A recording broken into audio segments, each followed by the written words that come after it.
মহাসমারোহে দক্ষিণ দিনাজপুর জেলার ঐতিহ্যবাহী বিকট কালীমাতার পুজো। মঙ্গলবার সকাল থেকে বিকট কালীমাতার বাৎসরিক মহাপুজো শুরু হয়। পুজো উপলক্ষে লক্ষাধিক মানুষের সমাগম হয় মন্দির চত্বরে। বিকট কালীমাতার কাছে পুজো দিয়ে ভোট জেতার জন্য প্রার্থনা করেন তৃণমূল বিজেপি প্রার্থী। পুজো এবং মেলার পরিস্থিতি নিয়ন্ত্রণে কড়া নজরদারির ব্যবস্থা করেছে জেলা পুলিশ। 1179 সালে বল্লাল সেনের মৃত্যুর পর সেন বংশের সিংহাসনে বসেন লক্ষণ সেন।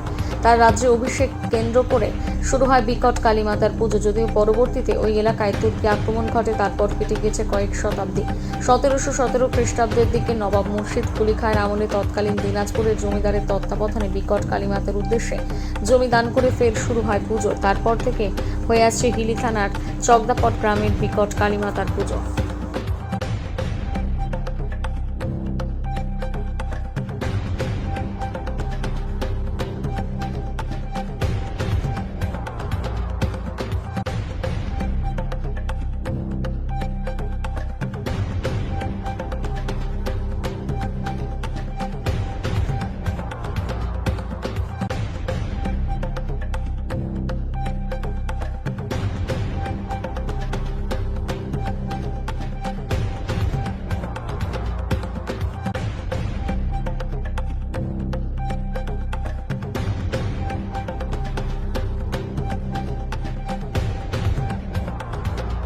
কতদিনের পুজো?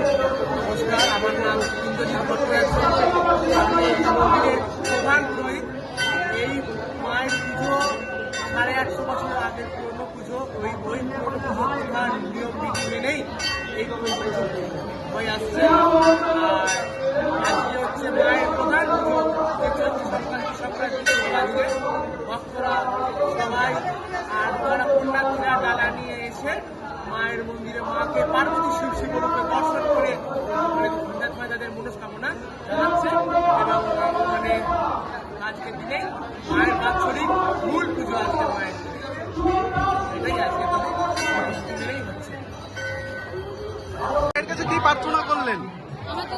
আমি আজকে ত্রিমোহিনীর বিকট কালী পুজোতে এসেছি। এটা শতাব্দী প্রাচীন জেলার ঐতিহ্যবাহী পুজো এবং এই মাতা খুব জাগ্রত। আমি ত্রিমোহিনীর ভূমিপুত্র, আমার জন্মস্থান। এখানে আমি মার কাছে সবার মঙ্গল কামনা করলাম, সবাই যেন সুস্থ থাকে, শান্তিতে থাকে। আমাদের সংস্কৃতির শহর, সংস্কৃতির জায়গা, সবাই যেন ভালো থাকে, সেই প্রার্থনা করলাম মার কাছে।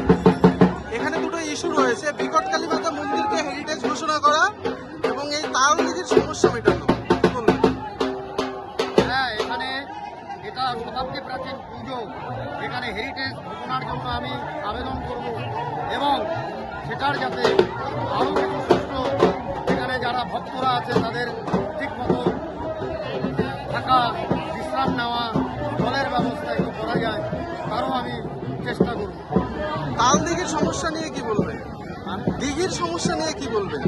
দিঘির সমস্যা একটু পরে বলা যাবে, কারণ কাগজপত্র দেখে আমি আইনজীবী যেহেতু, আমি অবশ্যই আইনের সহায়তায় সেই দিঘিটা যাতে মার দিঘি, এটা মা আমাদের বিকট কালী মাতার দিঘি, সেটা যাতে রক্ষিত হয়, সুরক্ষিত থাকে, তার জন্য আমি সমগ্রভাবে চেষ্টা করব। বিকট কালী মায়ের কাছে আপনি এলেন, বালুরঘাটের বিকট কালী মায়ের মন্দিরে পুজো দিলেন, বালুরঘাটের পদপ্রার্থী হয়ে কি প্রার্থনা করলেন? প্রার্থনা করলাম যাতে আমাকে এবার মানুষ আশীর্বাদ করেন এবং আমি সুযোগ পাই কাজ করার। মায়ের কাছে এইটুকু আবেদনই রাখলাম। এবার মায়ের ইচ্ছা, মা যদি মনে করেন নিশ্চয়ই আমার সুযোগ দেবেন এই আশা।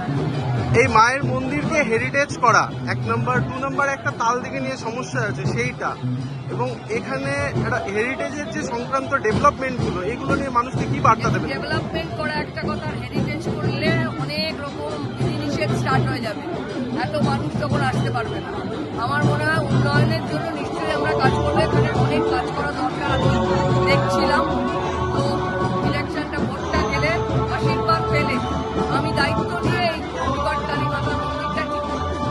পুরো জায়গাটা, মাঠটা, সবটা, মানে এখানে মানুষের যাতে কোনো অসুবিধা না হয়, এই যে এখন অসুবিধা আছে বেশি বেশি, এইগুলো যাতে না হয় মানুষের, সেই ব্যবস্থা দেখা, খাওয়ার ব্যবস্থা করা, টয়লেট ব্লক করা প্রপারলি, এত মানুষ আসছে, তাদের একটা বসার জায়গা, সুবিধা